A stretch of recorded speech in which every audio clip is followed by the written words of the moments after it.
अपना पुराना तन मन धन संबंध संपर्क का बैगेज 21 जन्मों के लिए ट्रांसफ़र करने की, सब कुछ प्रभु हवाले कर अर्थात इंश्योर कर ट्रस्टी हो संभालने की, निश्चय बुद्धि बन पढ़ाई करने की, भारत को पवित्र बनाने की, सच्ची रूहानी सेवा करने की, विश्व कल्याणकारी परमपिता परमात्मा की हम आत्माओं के लिए आज की मुरली से शिक्षाएं।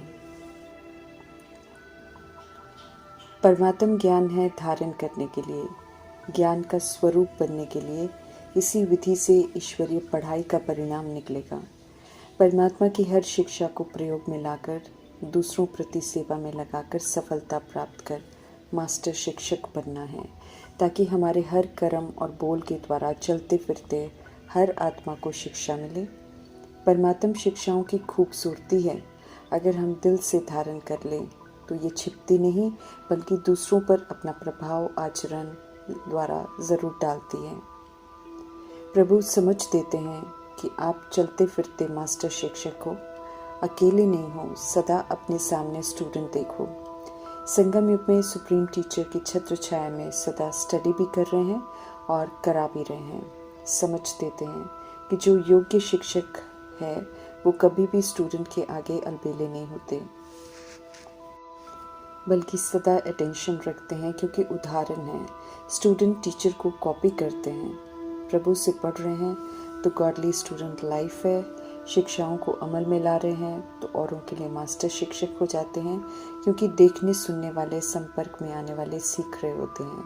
इतना अटेंशन रखेंगे तो ईश्वरीय शिक्षाओं के विपरीत नहीं जाएंगे, भूले नहीं करेंगे, किसी को भी मिसगाइड नहीं करेंगे। हर समय गॉडली चाइल्ड हैं, गॉडली स्टूडेंट हैं, गॉडली सेवा पर हैं। जो प्रभु से सीखा वो सिखाने के निमित्त हैं।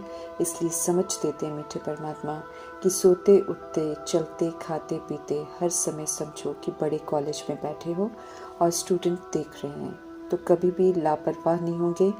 परमात्मा तहजीब को कभी भी नहीं भूलेंगे। सोना कैसे है, उठना कैसे है, चलना कैसे है, खाना कैसे है, सारी सभ्यता संगम युग में ही सिखाते हैं परमात्मा। और सभी की नज़र है परमात्मा से पढ़ने वाले बच्चों पर।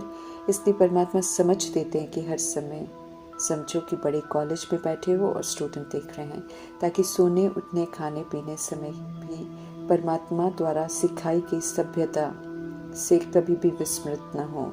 विस्मृत होने से कर्म बोल में अपवित्रता आ जाती है और समय है संपूर्ण पवित्र बनने का, सत्यता की सभ्यता में जीने का।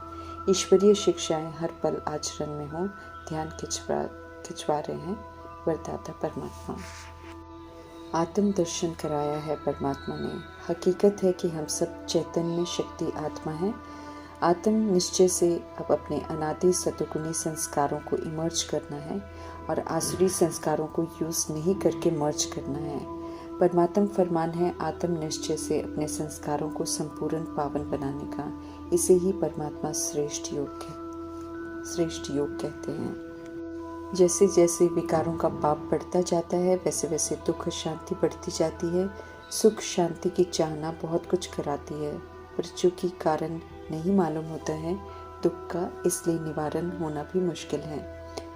भक्ति मार्ग के जप तप मंत्र जंत्र का विस्तार बढ़ता जाता है, जिसका आधार लेकर मनुष्य आत्माएं स्वयं को सुरक्षित समझती हैं, परंतु मनुष्यों द्वारा मिले हुए कोई भी आधार स्थायी नहीं है।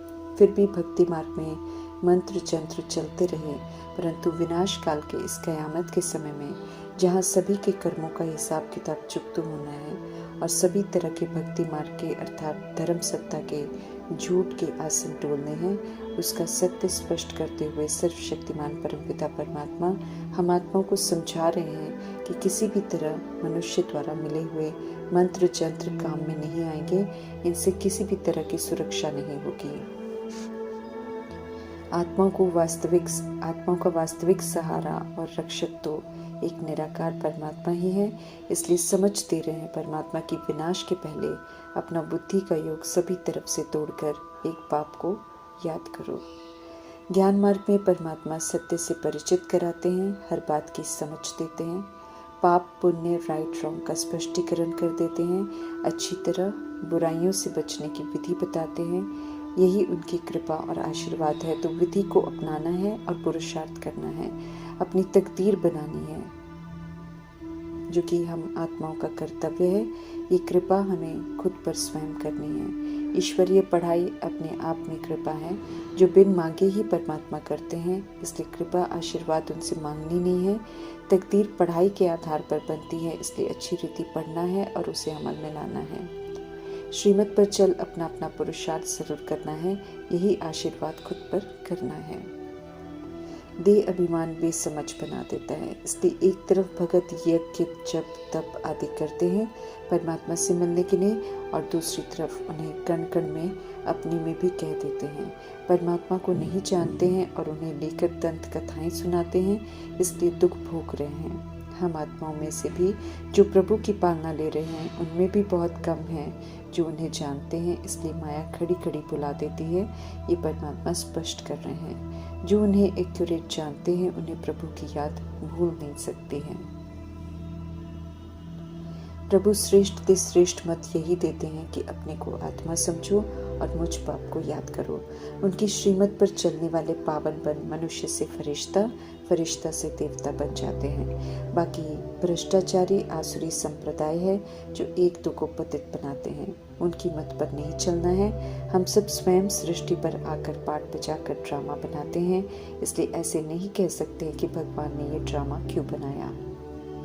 भक्ति ने नरकवासी पत्थर बुद्धि बना दिया।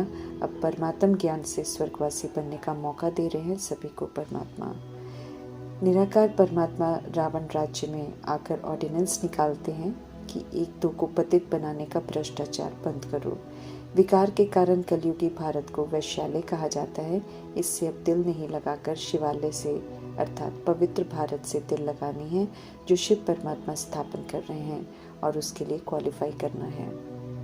सत्य परमात्मा से योग लगाकर जो बल मिलता है, उससे विश्व का मालिक बनते हैं। समझ देते हैं परमात्मा की बाहुबल से सारी सृष्टि पर राज्य नहीं कर सकते हैं, इसलिए कौरव और यादव चाहकर भी बाहुबल के आधार से राज्य नहीं कर सकते हैं। सर्वशक्तिमान परमात्मा कहते हैं, मुझे याद करो तो विक्रम विनाश हो जाएंगे, लेकिन उन्हें शिकायत है कि न ये बात कोई की बुद्धि में ठहरती है। जब सुनते हैं हाँ हाँ कहते हैं और फिर भूल जाते हैं। राजयोग सिखाते हैं फिर भी राजयोगी नहीं बनते हैं। ज्ञान से श्रृंगार करते हैं, मिल्कियत का हक देते हैं, फिर भी बुद्धि में नहीं बैठता है। तकदीर बनाने को कहते हैं फिर भी तकदीर नहीं करते हैं। फिर आशीर्वाद और कृपा मांगते हैं जो कि मिल नहीं सकती है। तीखा पढ़ने का पुरुषार्थ करें, ये प्रभु चाहते हैं, लेकिन कई पढ़ते ही नहीं हैं, समझते ही नहीं है कि श्रीमत पर नहीं चलने से कम मर्तबा पाएंगे। पढ़ेंगे नहीं तो दास दासी बनेंगे और सजा भी खाएंगे। डायरेक्ट ईश्वर का साथ मिला है, इसलिए डायरेक्ट इंश्योर करना है खुद को और ट्रस्टी बन पाठ बजाना है, तो 21 जन्मों के लिए स्व का राज्य मिल जाएगा। बुद्धि योग सब तरफ से तोड़कर एक परमात्मा में लगाना, इसमें मेहनत है। इस तरफ विशेष ध्यान रखना है। उनकी याद में ही विजय है। सिर पर जो पापों का बहुत बोझ है, उसे याद से विनाश करना है। उसके बाद स्वर्ग में भेज देंगे। यकीन दिला रहे हैं हेवनली गॉड फादर। समझ देते हैं परमात्मा की निश्चय जरूरी है। अगर है तो परमात्मा बुद्धि का ताला खोल देंगे, धारणा भी हो जाएगी। लेकिन अगर निश्चय नहीं होगा तो ताला भी नहीं खोलेंगे और धारणा भी नहीं होगी। स्पष्ट कर बता रहे हैं परमात्मा। बाप का बने हैं तो समझ देते हैं कि वर्षे का भी हकदार बनो, लेकिन बुद्धि में बैठता ही नहीं है। जितना पढ़ेंगे उतनी कमाई है। यहाँ प्रभु की नॉलेज सोर्स ऑफ इनकम है, इसी से विश्व का मालिक बनेंगे। आसुरी संप्रदाय से दैवी संप्रदाय, भ्रष्टाचारी से श्रेष्ठाचारी बन रहे हैं, इसलिए स्पष्ट कर रहे हैं परमात्मा की श्रीमत के सिवाय श्रेष्ठाचारी बन नहीं सकते हैं। श्रेष्ठाचारी नहीं बनेंगे तो सजाएं खाकर वापस जाएंगे। प्रजा बने या साहूकार या दास दासी या त्रेतायुगी बने, सजाएं खानी पड़ेंगी, क्योंकि लक्ष्य सचखंड के वर्षे का दिया है। परमात्मा ने पढ़ाई सचखंड का वर्षा प्राप्त करने के लिए पढ़ा रहे हैं। नहीं पढ़ना उनका डिसरिगार्ड है, जिसकी सजा फिर ड्रामा जरूर देता है। मनुष्य को भगवान मानने से सब बेसमझ बन गए हैं। अब पुनः सियाना बनना है जैसे हम पहले थे। दुख अपार है, सारी दुनिया खत्म होनी है, सब त्राही त्राही करेंगे। फिर उसके बाद सुख की दुनिया आएगी जहाँ दुख का नाम निशान नहीं होगा। ऐसी दुनिया में जाने के लिए दुखों के कारण का निवारण श्रीमत पर चलकर करना पड़ेगा। आधा कल्प न जाने कैसे कैसे किस किस के साथ पाप किए हैं, इसलिए सजाओं के कटघरे में तो सब है, लेकिन एक बार ड्रामा में हर किसी को मौका मिलता है भूलों का पश्चाताप कर खुद को सुधारने का। सुधार लेते हैं श्रीमत प्रमाण चलकर तो सजाओं से बच जाते हैं और श्रेष्ठ कर्मों के द्वारा श्रेष्ठ तकदीर भी बना सकते हैं। राजाओं का राजा बन सकते हैं। समझ मिलने के बाद भी नहीं सुधारते हैं खुद को तो धर्मराजपुरी में सजाओं द्वारा सुधरना पड़ता है। सारी सफाई यहाँ ही होती है, पवित्र बनकर घर वापस जा सकते हैं और जाना भी सभी को है, इसलिए श्रीमत प्रमाण चलने में ही कल्याण है। समझना है इस बात को अच्छी तरह और फिर चलना है और ईश्वरीय सेवा पर रहना है। पवित्र बनकर सारी सृष्टि को साफ कर पवित्र सुखी बनाना है। तन मन धन से भारत की सेवा कर उसे पुनः स्वर्ग बनाने में पूरा सहयोग देकर आधा कल्प का भारत को भ्रष्ट बनाने का जो ऋण है उसे उतार कर खुद को सजाओं से मुक्त करना है। ओम शांति।